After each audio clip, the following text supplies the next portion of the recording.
Question number 12. Two APs have the same common difference. Two APs have the same common difference.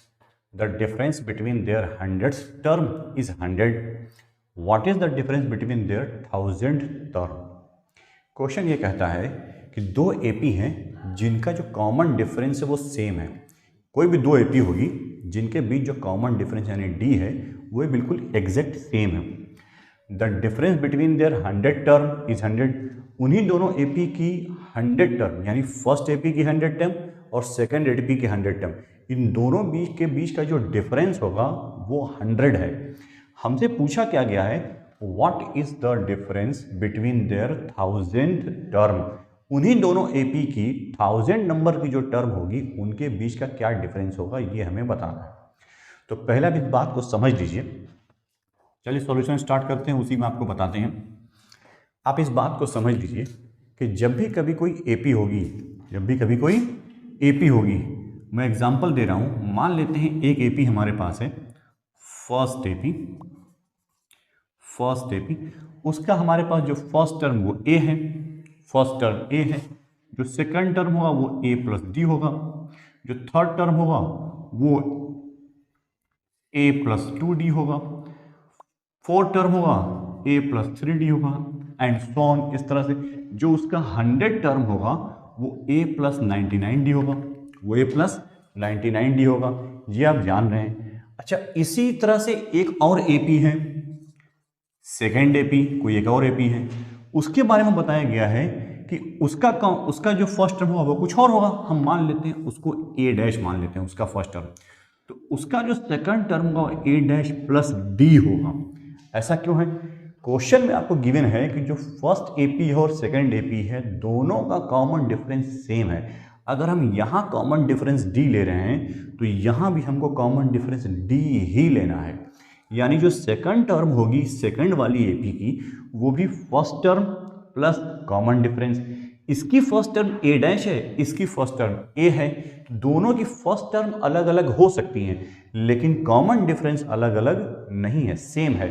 तो हमने देखा कि जो second AP हमारी बन रही है उसका जो डिज़ाइन बन रहा है, पैटर्न बन रहा है वो ये है कि first term A dash, second term A dash plus D, third term A dash plus 2d, fourth term A dash plus 3d और इसका जो 100 टर्म होगा वो ए डैश प्लस 99d.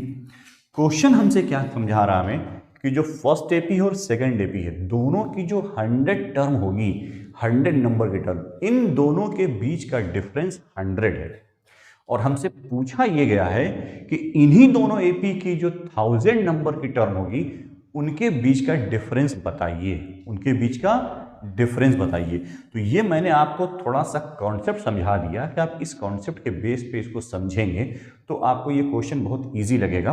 अब हम आपको सॉल्यूशन दिखाते हैं. सॉल्यूशन ये है, मैं इसको अभी यहाँ से इरेज नहीं कर रहा हूँ, इसको इस तरह छोड़ दे रहा हूँ ताकि आपको समझ में आए.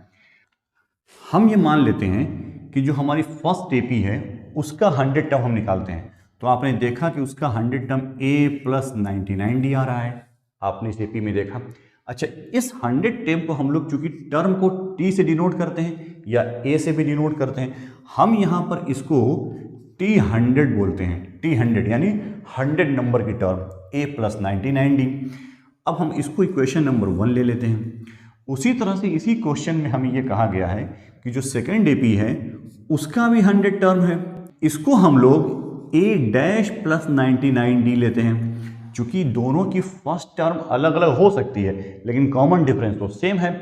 अब इन दोनों में डिफरेंस कैसे होगा, ये भी T100 ये भी T100, तो सेकंड एपी की T100 को हम T डैश 100 समझ लेते हैं. चूंकि ये सेकंड वाली एपी है तो इसका जो 100 टर्म होगा उसका नाम हम लोग T डैश 100 रख लेते हैं. इस तरह से हम इसको इक्वेशन नंबर 2 ले लिया हमने.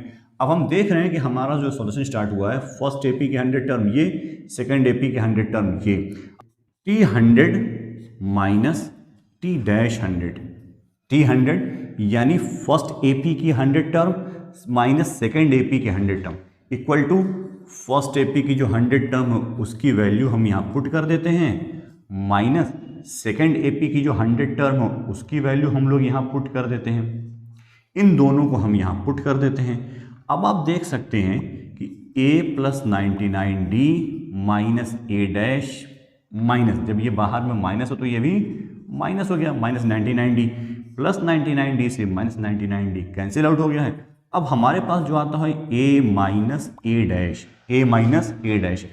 क्वेश्चन में हमें एक बात गिवन है कि T100 यानी फर्स्ट AP की जो 100 टर्म होगी वो और सेकंड AP की जो 100 टर्म होगी वो, उनके बीच के जो डिफरेंस है वो हमें क्वेश्चन में गिवन है, वो 100 ही है। यानी हम इसके बदले यहाँ पे 100 लिख सकते हैं, हम यहाँ भी 100 लिख सकते हैं। इस तरह से आपने देखा, हमने यहाँ पर इसको इक्वेशन नंबर 3 ले लिया, इक्वेशन नंबर 3। अब आप देखें हमें फाइंड क्या करना था, हमें फाइंड करना था कि इन्हीं दोनों एपी की 1000 टर्म क्या होगी। तो जिस तरह से आपने 100 टर्म बनाई है, आप पहले से जानते हैं कि किसी भी एपी की कोई भी टर्म हमें कैसे बनानी होती है, उसको फॉर्मूले में कैसे बनाना होता है। अगर आपको 100 टर्म बनानी है, फर्स्ट एपी की 1000 टर्म बनानी है, फर्स्ट एपी की 1000 term equal to a plus 999D, ये फर्स्ट एपी की 1000 टर्म हुई। सेकेंड एपी की 1000 term T dash 1000 equal to a dash plus 999D यानी 999D। चूंकि दोनों जगह कॉमन डिफरेंस तो सेम ही है, अब हम देख रहे हैं इन दोनों की जो हमारे पास वैल्यू आई वो ये आई है। अब आप फर्स्ट टर्म की 1000 टर्म से, फर्स्ट एपी की 1000 टर्म से सेकेंड एपी की 1000 टर्म आप माइनस करेंगे तो क्वेश्चन हमसे पूछना चाह रहा है कि क्या आंसर आएगा, कितना दोनों में डिफरेंस होगा। तो हम ये इन दोनों को सब्ट्रैक्ट करके देख लेते हैं। फर्स्ट एपी की जो 1000 टर्म है उसका जो हमें वैल्यू यहाँ दी हुई है वो A plus 999D minus second AP की जो 1000 टर्म है A dash plus 999D, A plus 999D minus A dash, minus जब बाहर ब्रैकेट में हम ओपन करेंगे तो माइनस सिंबल यहाँ लग जाएगा 999D, चूंकि बाहर माइनस है, इक्वल टू फिर यहाँ पर 999D से 999D प्लस माइनस आपस में कैंसिल आउट हो गए। अब हमारे पास क्या बचता है a माइनस ए डैश यानी T1000 minus T dash 1000 equal to क्या आ रहा है a माइनस ए डैश। अभी पिछले में आपने देखा कि हम इसकी वैल्यू यानी a माइनस ए डैश की वैल्यू हमने जो फाइंड की है वो आई है 100। यानी अगर हम इस इक्वेशन से इसकी वैल्यू यहाँ पुट कर देते हैं T1000 माइनस T डैश 1000 यानी कि फर्स्ट एपी की 1000 टर्म माइनस सेकंड एपी की 1000 term equal to a minus A dash की वैल्यू हमें पहले से हमने यहाँ फाइंड कर रखी है वो है 100। तो इस तरह से आपने देखा कि हमने दोनों एपी की 1000 टर्म के बीच का डिफरेंस फाइंड किया जो आ रहा है 100 ही आ रहा है। इस तरह से हमने इन दोनों एपी की 1000 टर्म का डिफरेंस फाइंड किया।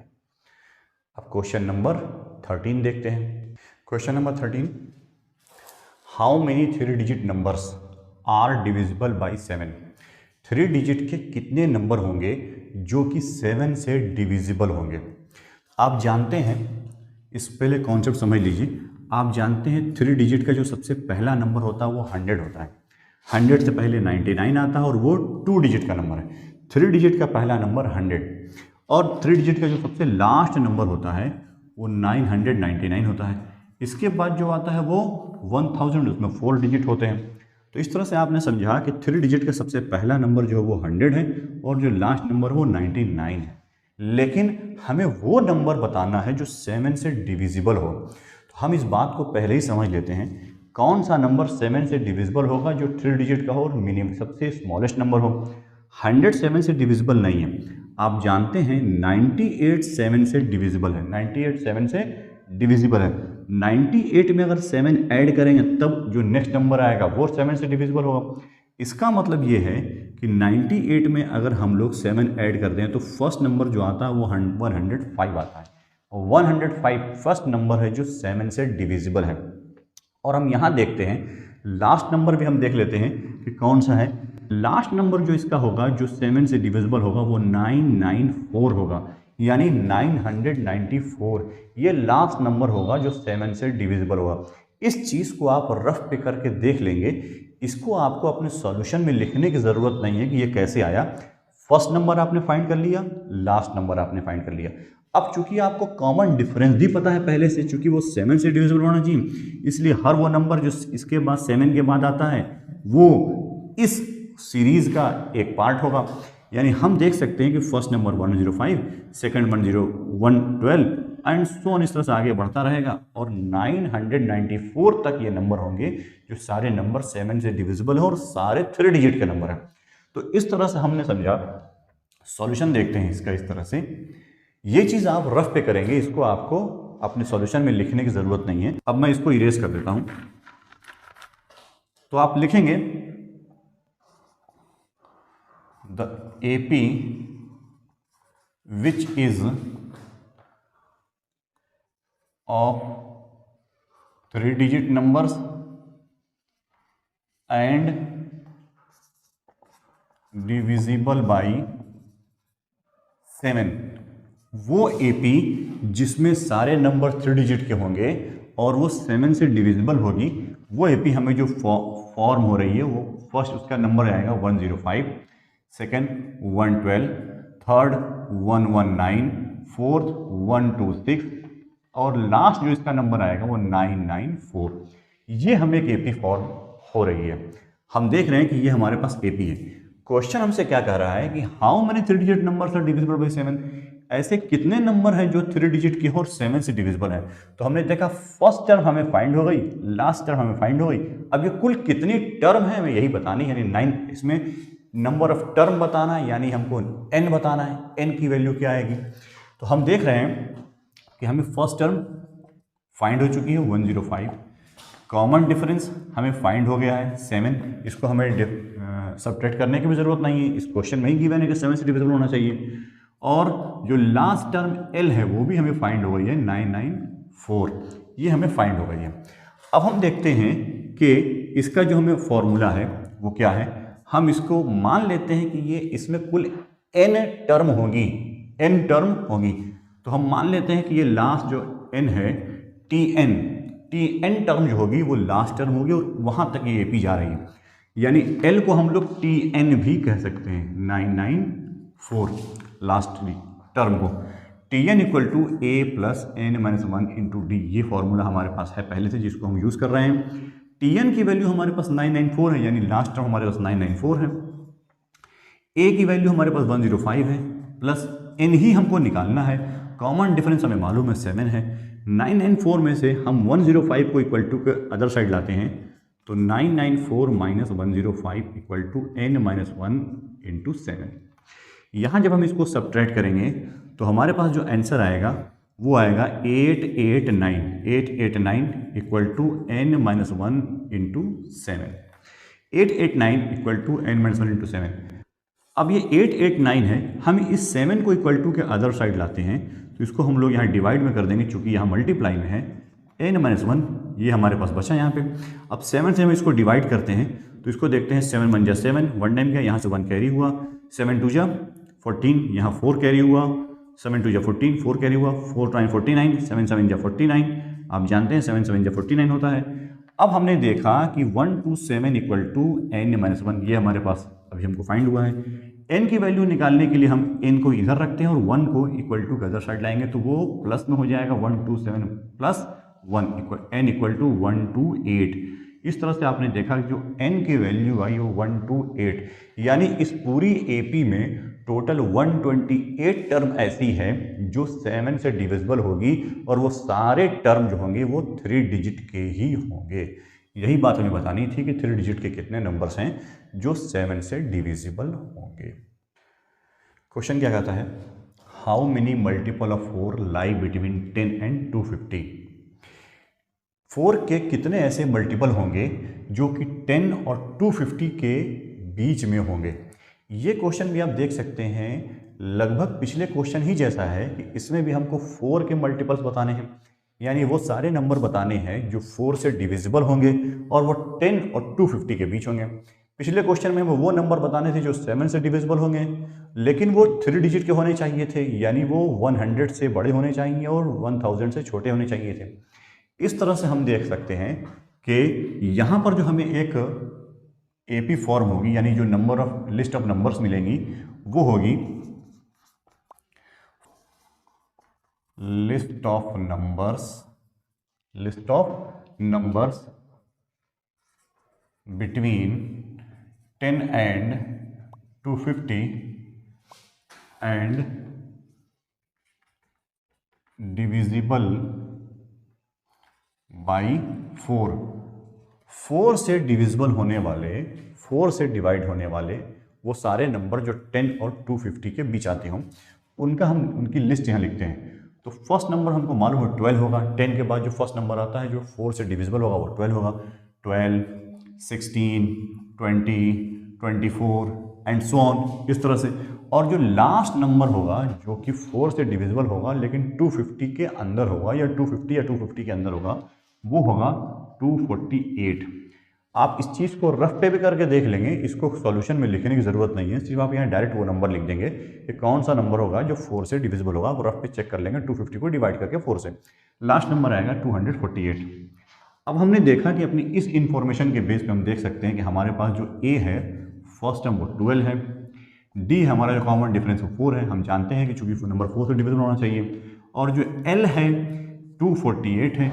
इसी एल को हम लोग लास्ट अपना टर्म टी एन बोल रहे हैं। वो कितने टर्म हमें मालूम तो है नहीं, तो उसको हम लोग टी एन बोल रहे हैं। अच्छा, हम यहाँ पे टी एन लिख रहे हैं, ए एन भी लिख सकते थे, टी एन भी लिख सकते हैं। टी एन है, इसकी वैल्यू 248 है।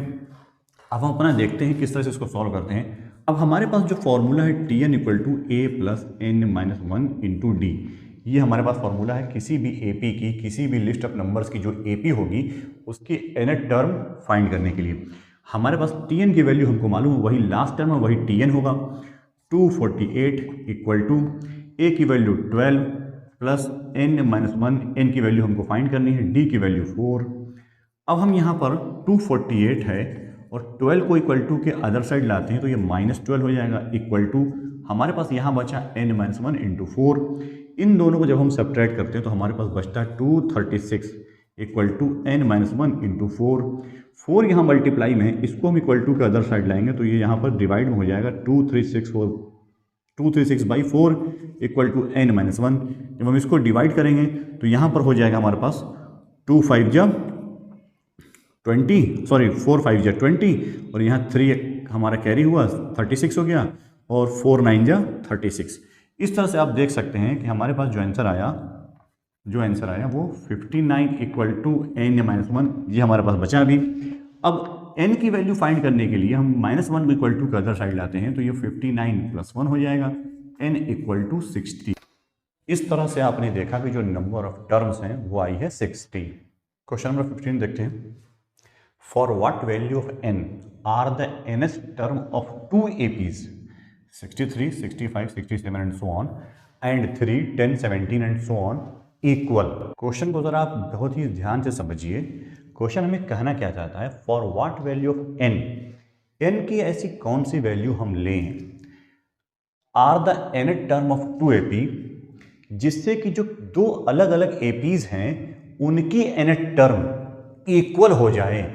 यानी दो AP हमें दी गई है 63, 65, 67, ये एक AP है, दूसरी AP है 3, 10, 17, एक दूसरी AP है। इन दोनों AP में कौन सी ऐसी टर्म होगी जो दोनों की इक्वल होगी, और वो किस नंबर की टर्म होगी, हमें नंबर ऑफ टर्म बतानी है, यानी n बताना है।